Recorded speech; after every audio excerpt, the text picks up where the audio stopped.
नमस्कार शेतकरी बांधवांनो, कृषी तंत्रज्ञान व्यवस्थापन यंत्रणा आत्मा, महाराष्ट्र शासन कृषी विभाग प्रकल्प संचालक आत्मा लातूर व तालुका कृषी कार्यालय देवणी यांच्या संयुक्त विद्यमाने आज आपण नेकनाळ तालुका देवणी या गावी असून नैसर्गिक शेतीशाळेच्या दुसऱ्या वर्गासाठी आज आपण या ठिकाणी जमलेलो आहोत।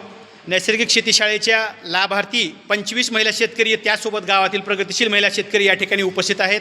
आज नैसर्गिक शेतीशाळेच्या दुसऱ्या वर्गासाठी आपण तालुक्यातील महाराष्ट्र शासनाचा सेंद्रिय शेती कृषीभूषण पुरस्कार प्राप्त शेतकरी ओमकार मस्कल्ले, नमस्कार ओमकार भाऊ, उपस्थित झालेले आहेत। त्याचबरोबर यावर्षीचा 2026-27चा वसंतराव नाईक शेतीनिष्ठ पुरस्कार ज्यांना मिळाला ते शेतकरी राजपालजी बिरादार या ठिकाणी उपस्थित झालेले आहेत। त्याचबरोबर गावचे सहाय्यक कृषी अधिकारी सन्मान्य पाटील साहेब सुद्धा या ठिकाणी उपस्थित आहेत, नमस्कार।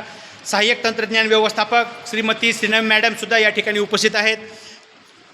महिला या ठिकाणी उपस्थित झालेल्या आहेत। आज आपण प्रत्यक्ष जीवामृत दशपर्णी अर्क कसं करायचं त्या बाबतीतची माहिती ओमकार भाऊ सांगणार आहेत। नमस्कार ओमकार भाऊ। नमस्कार। आजचा आपला शेतीशाळेच्या दुसऱ्या वर्गामध्ये आपलं स्वागत आहे। तज्ज्ञ प्रशिक्षक म्हणून आपणाला या ठिकाणी बोलवलेले आहे।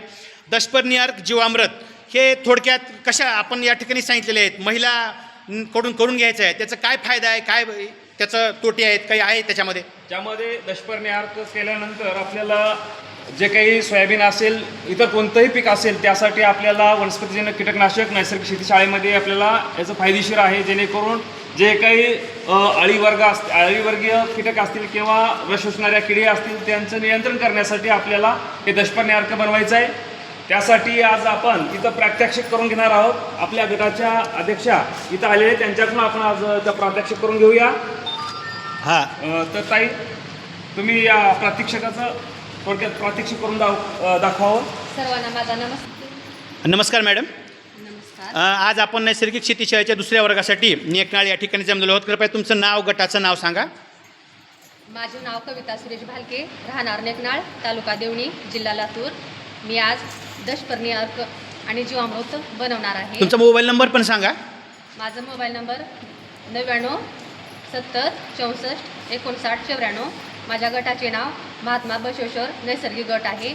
माझ्या गटामध्ये 25 सदस्य आहेत। ठीक आहे। आपल्या गावामध्ये राष्ट्रीय नैसर्गिक शेती मिशन योजनेअंतर्गत 24-25चा नैसर्गिक शेतकरी गट झालेला आहे। त्यामध्ये किती महिला आहेत तुमच्या? 63 आहेत। 63 महिलांच्या माध्यमातून आपण या ठिकाणी जे प्रोत्साहनपर अनुदान मिळत आहे त्याच्या माध्यमातून गांडूळ बेड आणि या 100 लिटरच्या टाक्या घेतलेल्या आहेत। कशा प्रकारे घेतल्या आहेत, कशी योजना राबवलात ती आपण? 100 लिटरची खरेदी करण्यात आली।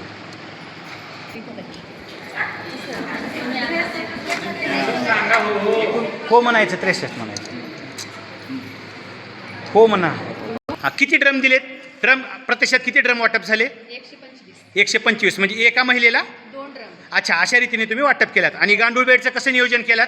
गांडूळ बेडचे रद्दीसाठी म्हणून 2000 रुपये पडले होते। बरं ते घेऊन उचलून बेड खरेदी करण्यात आले, 63 बेड। बरं, किती रुपयाला बेड पडला? 2000 रुपयेमध्ये एक बेड असा पडला, असं 63 खरेदी केलेले आहे। अच्छा, अतिशय चांगलं झालेलं आहे ओमकार भाऊ। या ठिकाणी शासनाचे जे अनुदान, प्रोत्साहनपर अनुदान आपल्याला मिळतं त्या सर्वांनी या ठिकाणी गांडूळ बेड आणि 100 लिटरच्या 2 टाक्या अशा प्रकारे विकत घेतलेले आहेत। आता आजचं नियोजन जे जीवामृतचं, दशपर्णी अर्काचं आणि गांडूळ बेडचं आहे ते पहिल्यांदा कुठलं आहे सध्या? आता काय आहे समोर तुमच्या? दशपर्णी अर्क तयार करायचा आहे। दशपर्णी अर्कासाठी कुठले कुठले पाले लागतात ते कृपया सांगावे। जे आपण या ठिकाणी दशपर्णी अर्कासाठी पाले घेतलेले आहेत त्यांचे नावे कृपया अनुक्रमे सांगावे तुम्ही। ते पहिलं काय आहे?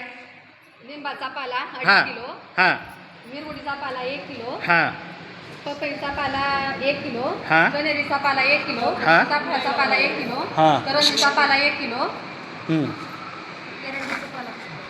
एरंडीचा पाला 1 किलो, कापसाचा पाला 1 किलो,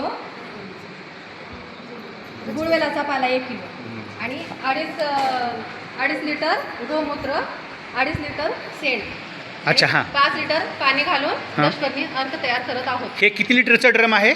100 लिटर।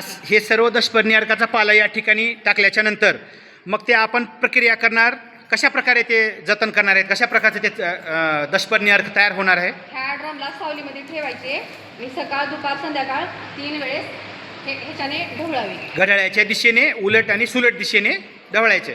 ते कुठं ठेवायचं आहे? सावलीमध्ये ठेवायचे। किती दिवसाच्या नंतर ते जे होणार आहे दशपर्णी अर्क? 35 दिवसानंतर। तर प्रत्यक्ष कृती बघूया आपण कशी करायची आहे ते. दशपर्णी अर्क तयार करत आहोत. दशपर्णी अर्कचे प्रमाण 2.5 किलो. लिंबाचा पाला मिसळत आहे. हे मिरगुडी 1 किलो. टाका. रुपा तुम्ही टाका. पपईचे पाला 1 किलो. कन्हेरीचा पाला 1 किलो. सीताफळाचा पाला 1 किलो.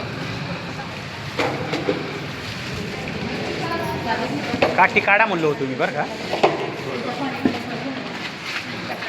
करंजीचा पाला 1 किलो. करंजीचा खाली काढलेला. सावकाश पॉज केलो आहे. एरंडीचा पाला 1 किलो. हां एरंडीचा पाला 1 किलो. कापसाचा पाला 1 किलो. फुलारीचा पाला 1 किलो आहे. कोळ्यांचा पाला 1 किलो आहे. उतराणीचं लिटर आहे. काय सांगायचं? 2.5 किलो सेल. हां आणि पाणी म्हणा. आणि 100 लिटर दशपर्णी अर्क तयार करण्यासाठी 85 लिटर पाणी मिक्स करून घेत आहोत.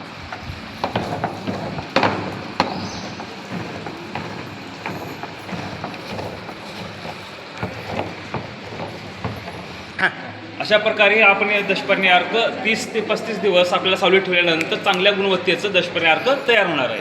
धन्यवाद. अशा रीतीने आपण आज शेतीशाळेच्या दुसऱ्या वर्गामध्ये दशपर्णी अर्काची निर्मिती केलेली आहे. आजपासून बरोबर 35व्या दिवशी हा व्हिडिओ आम्ही आपणा सर्वांसाठी खुला करणार आहे. तुर्तास धन्यवाद. धन्यवाद.